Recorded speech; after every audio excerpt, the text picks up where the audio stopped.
नमस्कार, देश प्रदेश की खबरों में आप सभी का स्वागत है। आपके साथ मैं हूं सचिन वर्मा। खबरों की शुरुआत करेंगे। उधम सिंह नगर में नवनिर्मित खटीमा बस अड्डे का सीएम पुष्कर सिंह धामी ने लोकार्पण किया है। इस मौके पर पार्टी कार्यकर्ताओं ने उनका भव्य स्वागत कर आभार भी जताया। कार्यक्रम को संबोधित करते हुए सीएम धामी ने जहां प्रदेशवासियों को मकर संक्रांति की बधाई दी, वहीं डबल इंजन वाली सरकार की उपलब्धियां भी गिनवाई।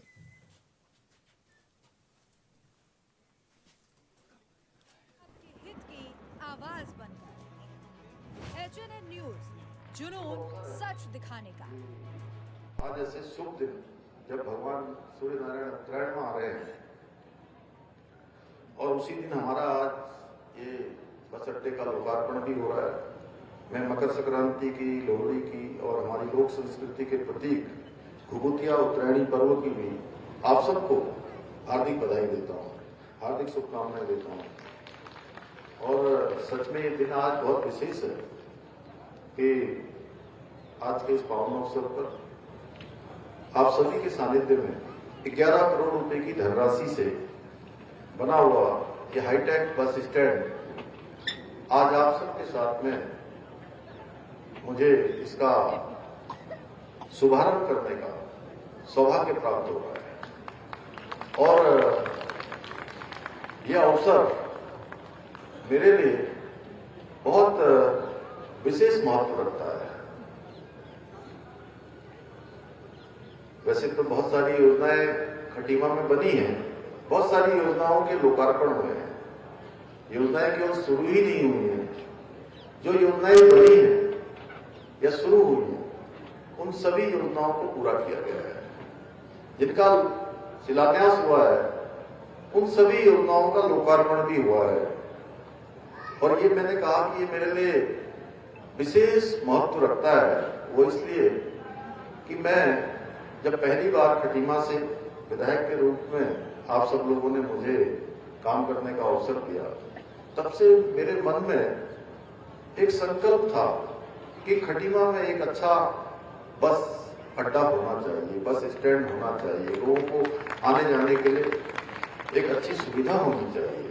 क्योंकि मैं देखता था, क्योंकि घर से आता था तो हमेशा मुझे खटीमा का रोडवेज पार करना पड़ता था। और कभी कभी बारिश आती थी तो मैं देखता था, जैसी बारिश आती थी ना, जो लोग बस पकड़ने के लिए आते हैं, भुवन भट्टी की भी दुकान थी, कैलाश भट्टी, भुवन भट्टी, तो जैसी बारिश आती थी तो लोग जो है अपना झोला पकड़ के या अपना जो भी सामान होता था दौड़ के जो है वो बस अड्डे के जो टीम जैसा पड़ा हुआ था उसके अंदर लेके जाते थे, या की दुकान में ले जाते थे, या गेटा जी की दुकान में ले जाते थे, या वो किशन सिंह किन्ना जी की कभी दुकान होती थी उनकी दुकान के नीचे डाल देते थे। और मुझे तो याद है कि मैं अपने पिताजी के साथ 1980-85 के बीच में जब हम यहां से बस पकड़ने के लिए जाते थे तो हमको टनकपुर से बस पकड़नी पड़ती थी। टनकपुर जाते थे रात में, और रात में टनकपुर में ही रुकते थे, वहीं रोडवेज में ही बिस्तर लगा के अपना वहीं पर सो गए। फिर सवेरे 4 बजे 3 बजे उठ के यहां से भागी चौरा की बस चलती थी। किसको याद है भागी चौरा की बस कौन कौन गया है उसमें? टनकपुर से भागी चौरा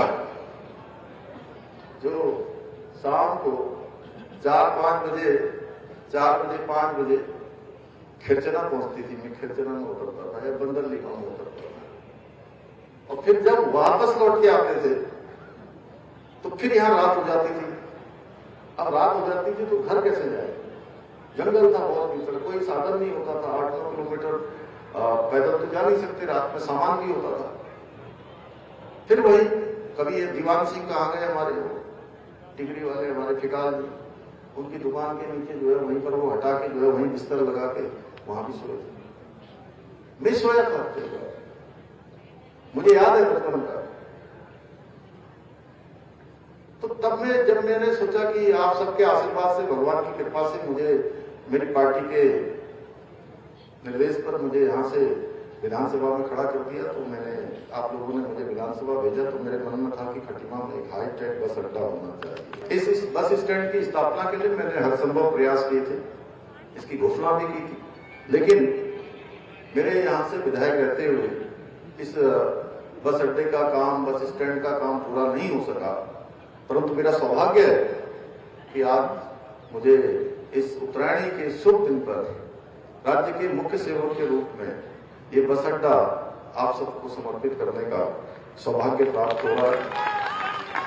भाई बहन, अभी हाल ही में नानकमता में आयोजित होने वाले जनजाति गौरव दिवस के अवसर पर मैंने खटीमा बस स्टैंड का नाम महाराणा प्रताप, जो कि वीर शिरोमणि थे, जिन्होंने कभी झुकना स्वीकार नहीं किया, घास की रोटी खाना स्वीकार किया, धर्म की रक्षा के लिए, संस्कृति की रक्षा के लिए, हम सब की रक्षा के लिए, तो उनका नाम हमारे आने वाली पीढ़ियों को स्मरण होना चाहिए, जिससे कि हमारी आने वाली पीढ़ी उनके जीवन से प्रेरित होकर राष्ट्रभक्ति के क्षेत्र में, धर्म के क्षेत्र में, संस्कृति के क्षेत्र में, देशभक्ति के क्षेत्र में काम करे। इसलिए महाराणा प्रताप के नाम से ये बस अड्डा करने की घोषणा की थी। मुझे अत्यंत प्रसन्नता है कि आज हम इस बस स्टैंड में महाराणा प्रताप द्वार के निर्माण का भी शिलान्यास किया है। मुझे पूरा विश्वास है कि ये नवनिर्मित बस स्टैंड न केवल परिवहन व्यवस्था को और अधिक सुगम और व्यवस्थित बनाएगा, बल्कि हमारे यहाँ के स्थानीय व्यापार, पर्यटन, रोजगार के नए अवसरों को और क्षेत्र के विकास को भी इससे गति मिलेगी। और इस बस अड्डे के बन जाने से बहुत सारी सुविधाएं हो जाएंगी। बहुत सारा जो बसों को हमारे अंदर से जाकर घूम के आना पड़ता है, तमाम जाम की स्थितियां होती हैं, तमाम प्रदूषण होता है, उस सब से भी, धूल से भी मुक्ति मिलेगी। उधर रांची पुलिस को बड़ी सफलता मिली है। धुरवा से 13 दिन पहले लापता हुए 2 भाई बहन अंश और अंशिका को रामगढ़ के चितरपुर से सकुशल बरामद कर लिया गया है। एसएसपी राकेश रंजन के नेतृत्व में पुलिस ने इस कार्रवाई को अंजाम दिया है। बता दें कि पिछले 12 दिनों से लापता हुए 2 भाई बहन की ढूंढ की मांग को लेकर स्थानीय लोगों ने जमकर विरोध प्रदर्शन भी किया था। वहीं पूरी घटना में अब तक पुलिस ने 2 आरोपियों को गिरफ्तार किया है। जल्द ही पूरे मामले का खुलासा किया जाएगा।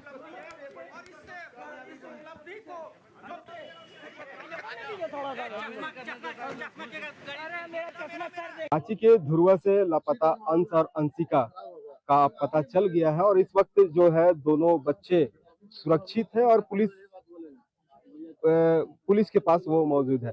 और इस वक्त जो हमारी मौजूदगी है वो उनके घर के पास है और घर के जो बाहर का माहौल हम दिखाना चाहेंगे कि देखिए बाहर में जो लोग हैं वो कितना खुशी जाहिर कर रहे हैं कि लोग एक दूसरे पर जिस तरह पूरा धुरवा इलाका कहे या फिर रांची के ही पूरा इलाका कहे, रांची के तमाम लोग उन बच्चों को खोजने में लगे हुए थे कि आखिर दोनों बच्चे कहाँ गए हैं। जिस तरह 2 जनवरी को दोनों बच्चों का लापता हुआ था और उसके बाद से कोई पता नहीं चल रहा था कि आज अंश और अंशिका का सही सलामत मिल गया है।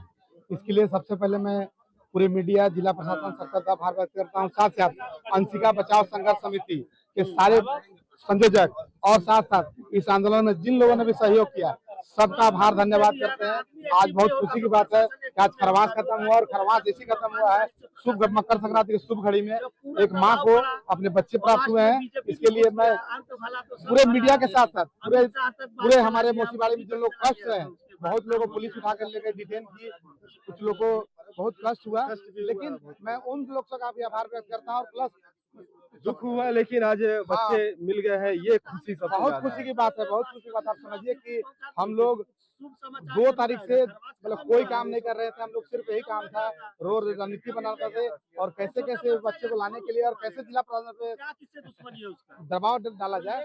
लेकिन मैंने अपने जीवन में मैं स्पष्ट है जिला प्रशासन को इतना एक्टिव नहीं देखा। मैं इसके लिए रांची पुलिस कप्तान, पूरे रांची जिला के सारे पुलिस पदाधिकारी और साथ साथ राज्य सरकार के मुखिया का भी, डीजीपी महोदय का भी आभार व्यक्त करता हूं कि आपने पूरी तत्परता के साथ काम किया और बच्चे को सकुशल वापसी कराई। और पुनः पूरा मीडिया के बंधु को भी बहुत बहुत धन्यवाद, बहुत बहुत बधाई।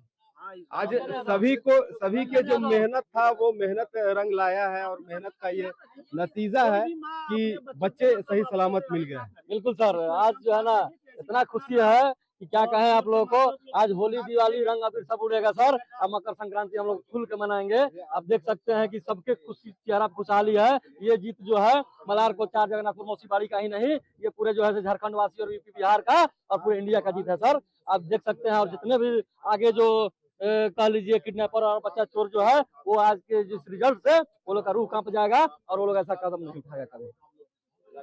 जी बिल्कुल, देखिए कि जो खुशी होता है वो लोगों में खुशी दिख रही है और खुशी जाहिर करने के लिए कई लोग यहाँ पहुंचे हैं। उस घर का नज़ारा हम दिखाने की कोशिश कर रहे थे। हम घर के अंदर भी चलेंगे कि जिस तरह इन्होंने कहा है कि आज मकर संक्रांति की शुरुआत होती है और आज के ही दिन जो हिंदू समाज के लोग हैं वो नई शुरुआत करते हैं, शुभ काम जो है उसकी शुरुआत करते हैं और यह शुभ समाचार जो इस घर को मिला है ये भी काफ़ी सुखद है। जिस तरह 2 जनवरी को लापता हो गए थे जो बच्चे और आज 13 दिन हो गए हैं, यानी कि 12 दिन के बाद बच्चों का मिलना और जो खुशी है वो खुशी घर में ज़ाहिर हो रहे हैं। कई लोग यहाँ पहुँचे हुए हैं और घर के जो यहाँ लोग हैं वो आए हुए हैं। पी के जाए बबुआन लोग हमर चाल अइला तोहरा लोगन के दुआ से हमर लड़का मिल गए तोहरे लोग के कृपा से या देवता देवी दुर्गा के कृपा से हमर बबुआन चले तो हमने के जैसे जैसे समय जाइत लख जैसे जैसे घबराहट होत लख जैसे जैसे समय बीतता जा रहा था घबराहट बढ़ते जा रही थी। हाँ कि कैसे का होता नहीं होता अभी कोनो गोरा के सुरा के नहीं मिले। आप कौन हुए? हम दादी हैं लेके दादी है। हाँ तो कब आप लोगों को पता चला था कि बच्चा मिल गया है? सुबह 8 बजे हमने के फोन आया था चले सुबह। लख मोबाइल पर अखबार में। अच्छा, हाँ। पुलिस फिर आई है यहाँ हाँ और अभी बच्चे के माँ पिताजी साथ में गए हैं हाँ साथ में पुलिस के हाँ, साथ। पुलिस के साथ गए हम लोग। तो तस्वीर वहां से देखे थे? हाँ हम देखे फोटो दिखाया है? हाँ फोटो देखे ली हैं। फोटो पहचानने के बाद ही आप हाँ। लोग बोले कि वही बच्चा हाँ है। इतना फोटो तो अयलक कितना फोटो अयलक बाकी हमने के बच्चा नहीं लखा हमारे बच्चा नहीं लखा तो हम कैसे कहें कि हमारे बच्चा मिलक बाकी रे तेरे सब अयलक तो हमारे बच्चा बाकी इनका लोगन के पाके ढेरे माँ के बच्चा के गोदी भर गए। आज एक शुभ समाचार है और जो हिंदू समाज के अनुसार शुभ दिन भी होता है। आज से हाँ। मकर संक्रांति की जो हाँ आज शुभ दिन बा आज बबुआ आज के दिन हमारे चले। देखिए खुशी जो परिवार वालों का जो होता है वो है और इससे खबर के बाद ही कई ऐसे बच्चों का लापता होने की जो खबर आ रही थी वो बच्चों का भी जो है वो बच्चे मिल गए थे इसके कारण। बहुत अच्छा है मिल गए दोबारा जन्म हुआ बच्चा का दोबारा जन्म हुआ हम लोग का जेपी मार्केट से आया देखने के लिए। अच्छा, आप लोग जेपी मार्केट से आए जेपी हैं? मार्केट से आया देखने के लिए तो अपना बच्चा बच्चा थोड़ी ना होता है सबका बच्चा बच्चा ही। हाँ, सबका बच्चा एक ही है दोबारा जन्म हुआ है भगवान भी ताकत दिखाए आप लोग भी बहुत ताकत दिखाए बहुत अच्छा का बात है खुशी का बात है। 2 लोग भी गिरफ्तार हुए हैं। और उसको जाने मरवा दीजिए उसको छोड़िए नहीं उसको दोबारा वो गलतियाँ ना करे इस तरह का। हाँ दोबारा ये गलतियाँ ना करे दूसरे का बच्चा थोड़ी ना पूरे समाज का बच्चा है। क्या वो बहुत खुश है खुशी के चलते खुशी खुशी से चाय पी रहे हैं बहुत अच्छा है पहली बार हुआ है खटाल में चोरी सीसीटीवी लगवा दीजिए आप लोग का मीडिया से जल्द बच्चा मिल गया। रांची से चैनल के लिए जयंत कुमार।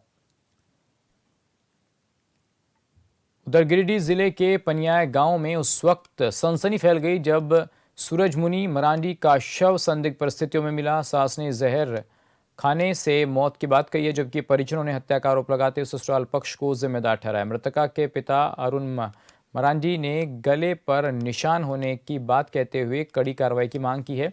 सूचना पर पहुंचे थाना प्रभारी अमित कुमार ने जांच के बाद पति अशोक मुर्मू को हिरासत में लेकर पूछताछ शुरू कर दी है। कैसे कहिए पता नहीं। आप कौन है लड़की का? बेटी है। हाँ। पहले भी लड़ाई होता था क्या? आपको बताई थी बेटी क्या? पहले लड़ा तो हला अच्छा जरूर का वो विदा कर दले फटका फटका लड़ा हला समझा दलिए और विदा कर दलिए। मंदसौर के प्रमुख शैक्षणिक केंद्र उत्कृष्ट स्कूल के पास स्थित मुख्य मार्ग पिछले काफी समय से बदहाली का शिकार है। सड़क की हालत इतनी खराब हो चुकी है कि यहां डामर का नामो निशान मिट गया है और उसकी जगह केवल गहरे गड्ढे और बिखरी हुई गिट्टियां नजर आती हैं। स्थानीय प्रशासन और संबंधित विभाग की अनदेखी के चलते हजारों छात्रों और आम नागरिकों का आवागमन दुभर हो गया है। क्षेत्रवासियों का कहना है कि उन्होंने कई बार नगर पालिका और जिला प्रशासन को इस समस्या से अवगत कराया लेकिन अभी तक केवल आश्वासन ही मिला है। स्थानीय निवासी, राहगीरों और नागरिकों के मुताबिक सड़क निर्माण में गुणवत्ता की कमी और खानापूर्ति कर गड्ढों में मिट्टी डालने के बाद ठीक से मरम्मत न करना इस स्थिति का मुख्य कारण है।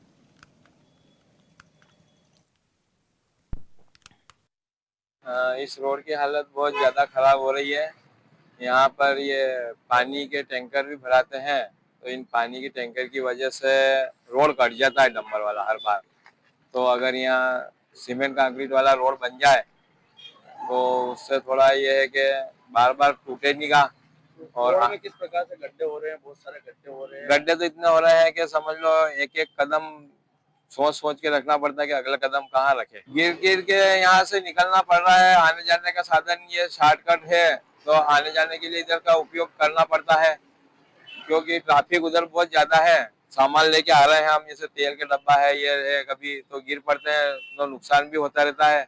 हमारा तो नुकसान हो रहा है, शरीर का भी नुकसान होता है। सालों से समस्या है ये, करीबन 2 साल से तो मैं देख रहा हूँ। बीच में कभी गिट्टी विट्टी डाल दी थी, लेकिन अभी तो वो गिट्टी भी निकल गई। बरसात को गए हुए समय हो गया है, लेकिन अभी तक कहना चाहोगे आप नगर पालिका से? तो हम यही कहना चाहते हैं कि इस रोड को कम से कम हर बार की तरह रिपेयरिंग ने करते हुए एक बार परमानेंट इसका सही सॉल्यूशन निकाल के सीमेंट कंक्रीट का इसका बना दिया जाए। ये है कि मतलब बहुत ज्यादा सड़क खराब हो रही है कि इसको जल्दी ठीक करवाने के लिए मतलब हाँ बहुत ज्यादा गड्ढे हो रहे हैं, बहुत बड़े बड़े, सबको दिक्कत आती है निकलने में। हाँ बहुत ज्यादा बस जल्दी से जल्दी ठीक करवा दीजिए।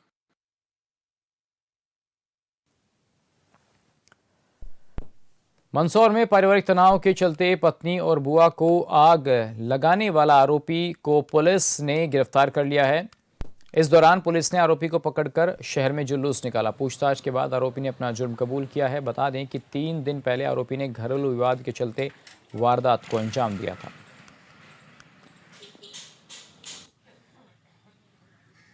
थाना नाहरगढ़ में विगत दिनों एक FIR दर्ज हुई थी। उसमें पति पत्नी के आपसी विवाद का मामला था और इससे पूर्व पति पत्नी के पहले भी विवाद हुए हैं, जिसका कोर्ट में केस चल रहा था और उसी संबंध में पुनः विवाद हुआ और पति द्वारा कुछ ज्वलनशील पदार्थ महिला के ऊपर डाल दिया, जिससे उसको आग लग गई है। उसमें FIR दर्ज करके पुलिस ने इन्वेस्टिगेशन शुरू की है और आरोपियों को गिरफ्तार कर लिया गया है। पूरी वैधानिक कार्रवाई आगे की जा रही है। आरोपी थाना नाहरगढ़ से ही गिरफ्तार किए हैं और उनको आज कोर्ट में पेश किया जाएगा। बोकारो जिले से एक और चिंताजनक मामला सामने आया है। सेक्टर 12 थाना क्षेत्र के आदर्श कोऑपरेटिव में 2 नाबालिग बच्चों को अगवा करने की कोशिश की गई। बताया जा रहा है कि काले रंग की गाड़ी में सवार लोगों ने चॉकलेट और टॉफी देने के बहाने से बच्चों को बहलाने का प्रयास किया और मना करने पर जबरदस्ती भी की।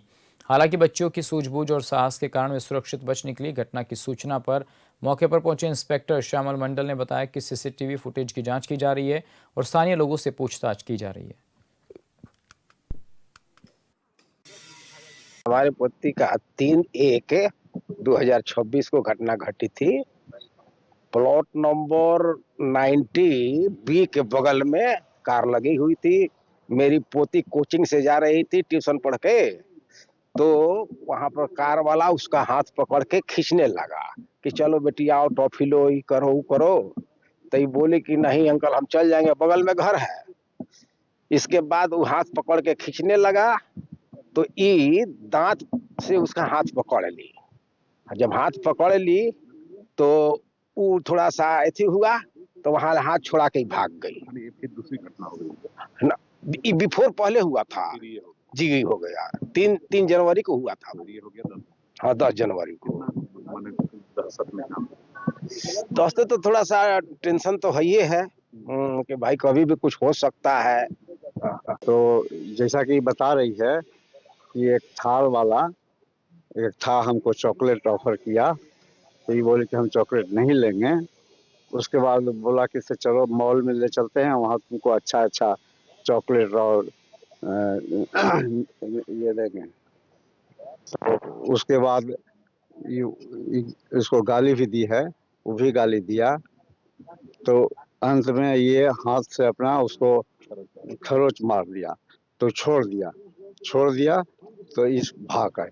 कितना डरे हुए हैं आप लोग? देखिए, डरे हुए तो नहीं हैं, लेकिन चिंतित जरूर हैं, क्योंकि आज ये घटना नहीं हुआ, अगर हो गया होता तो हम लोग शायद होश में नहीं हो रहे। जी, आदर्श कोऑपरेटिव से सूचना आया था कि कोई गाड़ी वाला की बच्ची को रोक टोक रहा था, चॉकलेट वगैरह, टॉफी वगैरह देने का लोभ वगैरह दे रहा था। तो इसी संबंध में आए हैं सूचना पे, जांच कर रहे हैं, सीसीटीवी वगैरह जो है देख रहे हैं, अगल बगल से पूछताछ कर रहे हैं, आगे क्या मिलता है सीसीटीवी कैमरा वगैरह और बाकी पूछताछ के बाद पता चला।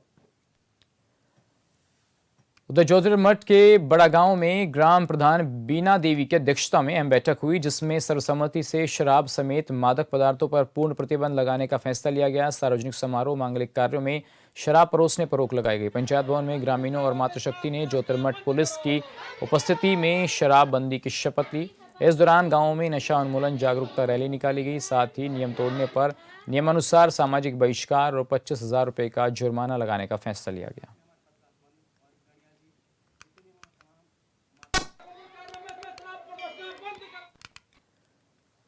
देहरादून नगर निगम का अतिक्रमण विरोधी अभियान लगातार जारी है। इसी क्रम में बंगाली कोठी के पास देहरादून विश्वविद्यालय चौक तक अतिक्रमण हटाया गया। सार्वजनिक मार्गों और फुटपाथों से अवैध कब्जे साफ किए गए। साथ ही नियम तोड़ने वालों से 9,000 रुपये का अर्थदंड वसूला गया। इस दौरान अतिक्रमणकारियों को भविष्य में अतिक्रमण करने पर सख्त कार्रवाई की चेतावनी भी दी गई।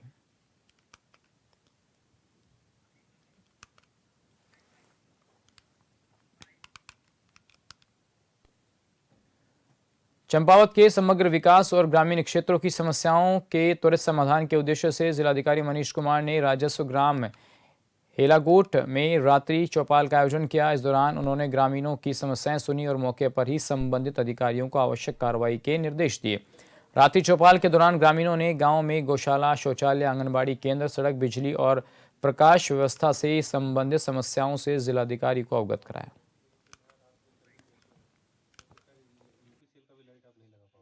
सर, जैसे कि इस क्षेत्र हिलागोट में हमारे डीएम सर आए, उन्होंने सभी ग्रामीण लोगों की समस्याएं सुनी। समस्या में सर्वप्रथम सड़क की परेशानी थी, वो उन्होंने उसके लिए आश्वासन दिया है कि उसका समाधान हो जाएगा। और शौचालय की समस्या थी और आंगनबाड़ी की जो समस्या थी उन सभी का निराकरण किया। और फेंसिंग की समस्या थी, उसके लिए भी उन्होंने ग्रामीण वासियों को कहा कि इस समस्या का भी समाधान हो जाएगा।